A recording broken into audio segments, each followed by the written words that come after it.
You don't need therapy, you need vision. What's up, guys? DC, and I want to explain something quite controversial today. We're going to be talking about why you don't need therapy. There's a lot of people that think, oh, I need a therapist, or oh, I need to go see a professional. No, you don't. Society nowadays has tricked our brains into thinking that we need to spend money on these professionals and we need to just keep throwing our money away to these dumb, useless things that really just don't have much of a return of investment, an ROI. And therapy is a great example of that. It really is a scam. It's a business at the end of the day. The professionals that are going to help you are really just waiting for a paycheck. They have dozens, of clients that they're just kind of doing the bare minimum. Most of them, a lot, like some of therapists, I will say are pretty good, but I will give you guys my personal experiences of tons of different therapists that I've been to in the past, because I did suffer through all sorts of mental issues, and I did have anxiety, depression, you name it. And it was honestly, from the base component of it, it had to do a lot with direction in my life. That's really what it was. A couple of years ago, didn't enjoy much at all. I was somebody who would just wake up, and throughout the entire day, most of it was just playing video games. Most of it was doing degenerate activities such as smoking, or just going out with friends and doing useless things, or just like playing video games. Like that's what it really was playing video games. That was like the number one time consumer for me. And when I wasn't playing video games, I was watching videos on how to get better at video games, and you could see that I had this level of untapped potential, and I was just wasting all my time with these things that didn't really matter. And because of that, I had a lack of fulfillment in my life when it came to, when I had to shut the games off, when I had school, or when I wasn't in front of a screen. I didn't feel comfortable. I didn't feel happy. I didn't feel like I was doing, anything good in my life, because everything that I was revolving around was video games. And, I went to, in part because of this, I went to go see therapy, and it made me realize that I was just so poorly mismanaging my own time, and I was somebody that did not have proper discipline. I did not have proper self-respect. I lacked self-responsibility, all those things. And this was also because I didn't have a set direction in my life. I didn't know where I wanted to be. I didn't know what I wanted to do. I thought, life was kind of just boring, and like life is all about entertainment, right? That's another thing that I thought was fucking essential in life, which was one of the biggest exceptions that we've been taught, in our generation, is that the main goal in life is happiness, when that couldn't be farther from the truth. Happiness is so temporary, and it's something that just comes and goes, and you really can't build stability through happiness. You have to build a life of fulfillment, and especially for men, that would be conquest, and that would be expanding your assets in life. That's, if you think about how we were as cavemen back in the day, that's what our brains are still programmed as, is we want to expand, we want to take over, we want to conquer. And that's why things like video games are so addictive for us, like as young men, and a lot of women that play video games too, is that we just love the conquest, because it goes back to our primordial brains, and we're thinking, oh, I just want to conquer this, I want to level up in this new skill, I want to keep doing all this cool stuff, and look, I'm actually gaining cool stuff, when it's all a deception, right? And this ties into therapy being bullshit, because you talk to a therapist about this kind of stuff and they don't even understand what they're talking about. You want to go to your loved ones, you want to go to people that actually care about you, that really do genuinely see your life, because when you're in a low state of mind, what you tell the therapist is not the right stuff. And the only people that actually know what you're going through are the people that you spend time around, like loved ones. If you don't have immediate family that you live with, friends, you should have people that you care about, that care about you, people around you. Those people you need to talk to. Don't talk to a therapist. Therapists will just fucking waste your time. They will waste your money. They will not get you to where exactly you want to be. They will not provide you with the right vision, because you do not understand yourself. So how can you be telling them how to benefit yourself? They are not the professional in the sense that you consider. They are somebody that has studied certain aspects of the brain for years. But here's the thing, psychology is very different. this certain psychologist does not understand you compared to a loved one.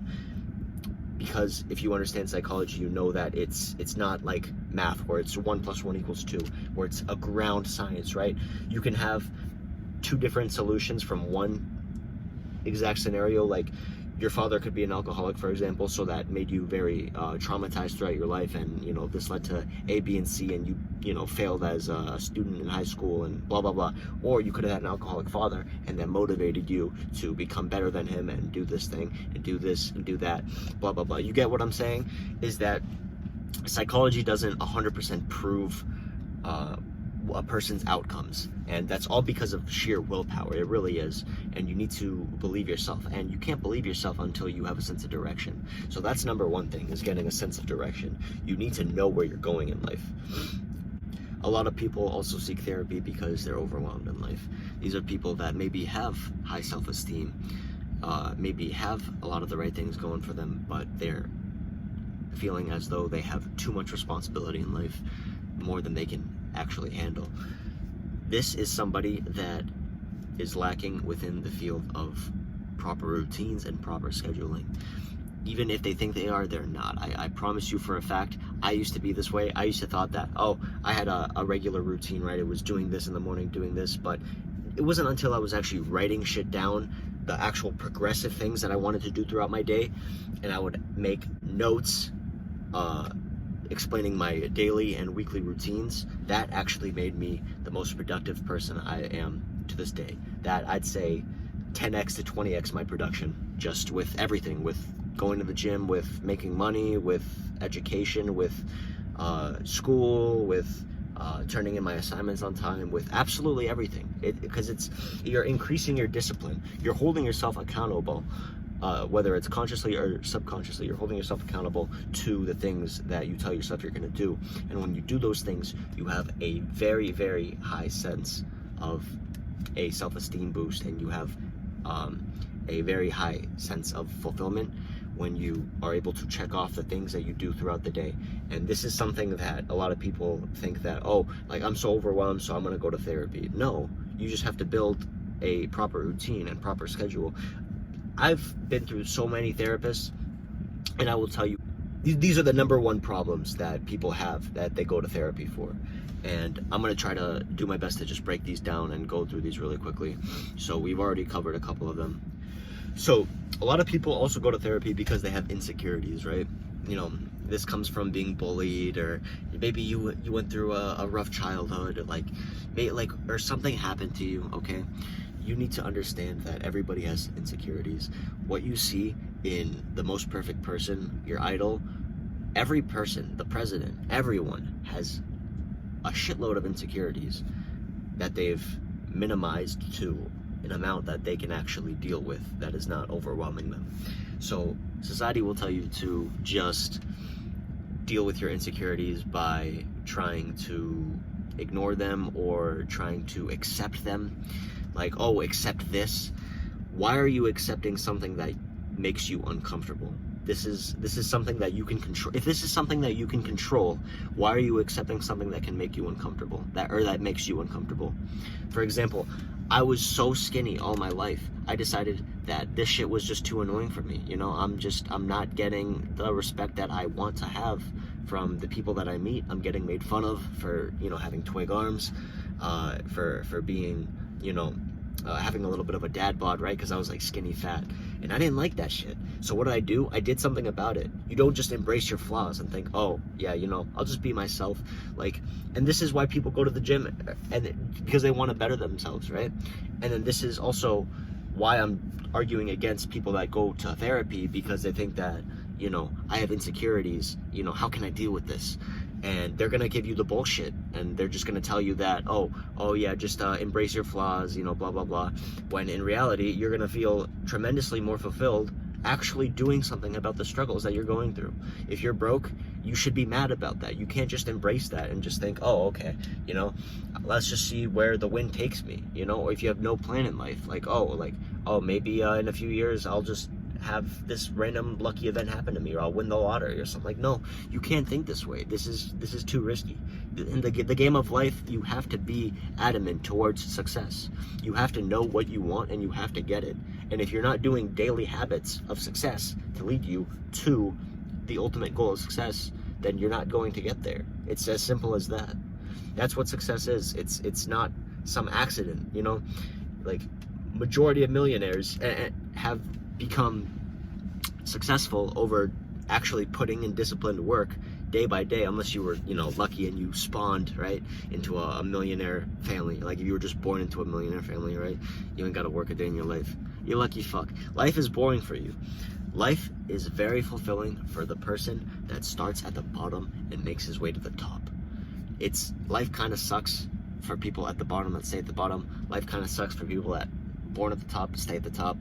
The person that starts at the bottom and works his way to the top understands true progression in life. That is true fulfillment, especially for men. For women as well, having dreams that you can fulfill. But for men, you definitely need to make sure that you have dreams that are actual goals that you can make and manifest. And you have to make sure that you're working towards them. These are just a few of the reasons why people go to therapy. And it really just comes from lack of discipline, lots of insecurities and not knowing how to deal with them, and being overwhelmed with the things that happen in life. Because another thing too, a lot of people are overwhelmed because all the technology nowadays. We're the first generation to grow up with all this crazy technology around us. This is some crazy shit. All this computer stuff, all these gadgets, all these advertisements that we see, it goes into our subconscious, you know, every day that we see all these like billboards and these computer screens and all this useless information. That's why a lot of people are starting a movement to just delete social media and just stay away from apps. And things like YouTube, for example, I do support, because there's ways to use YouTube correctly and actually benefit from it and learn the right things. But things like Instagram, for example, where they're built to harness your attention and basically just drain you of your energy, and things like that. It's like, these are just corporate companies at the end of the day, but the world revolves around business, and therapy is a part of that. The cash just flows upwards from the therapist to the people up above that, and you guys just want to be wise with where you're putting your money in at the end of the day. And just know that there are many other ways to dealing with the stresses that come through your life, in positive ways, of course. Self-improvement has been and always will be, in my opinion, and I see it as a fact because I've seen it through people, and so I consider it a fact. Self-improvement will always be the number one way to reach true fulfillment in life. And as we discussed, fulfillment is the purpose of life, not happiness. Thank you guys for listening. Remember to do the hard work, and I love you guys. I'll see you in the next one.